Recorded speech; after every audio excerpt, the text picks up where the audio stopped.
The hunt for history of my hometown church in Whitesville, Kentucky has led to many eye-opening discoveries.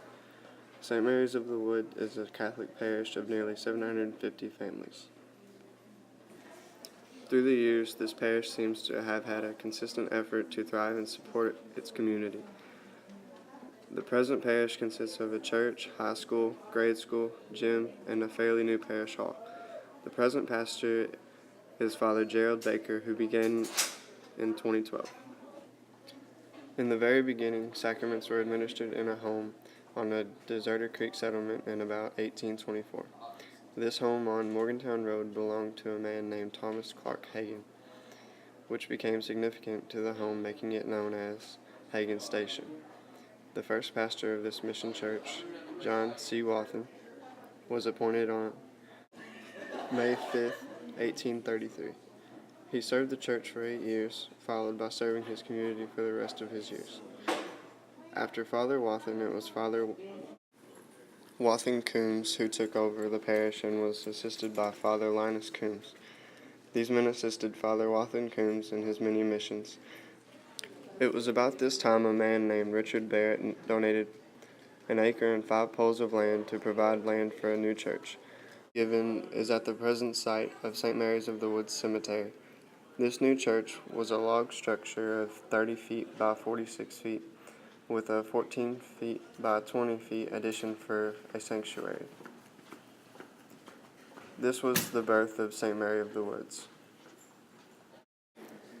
It was in 1862 that a new second church was built to withstand the demands of the growing parish. This building was later used as a school and was moved to the nearby town of Whitesville. Later in 1872, Father Charles Egremont took over the parish and cared for it until 1878. This would be when St. Mary's became an independent parish. Taking over for Father Egremont, Father Kyron King became the first resident pastor in 1878. Father King established the first parochial school at St. Mary's of the Woods, the school being taught by Mr. John Kelly. It was said to have opened in 1879, according to the parish directory. Later in Father King's pastorate, he searched for land to consist of a new church and school. In 1885, 9 acres of land was acquired and final deeds were recorded for the land in Whitesville. Father King resided in Whitesville, opening a school with the Franciscan Sisters from Mount Olivet, Kentucky in 1882.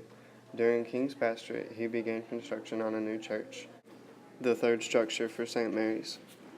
This structure was dedicated on June 8, 1884, although it was not completely finished. In 1885, Father King was succeeded by Father John Sheridan, who decided to remove the old church to the new land for use as a new school. It was around late 1887 that Father Lawrence B. Ford took over as pastor for St. Mary's. He began work on the new church, which needed interior work done on it mostly. It is said that this church was very beautiful and an imposing structure for its time, with many great statues inside. A booster club was established in 1970, bringing funds for a new gym. The first game in this gym was played in November of 1971. For the current church, plans began in December of 1976, shortly after Father Philip Riney started his pastorate the same year in the month of July. After numerous meetings with the architect, a new church began construction in 1977, being completed the year after.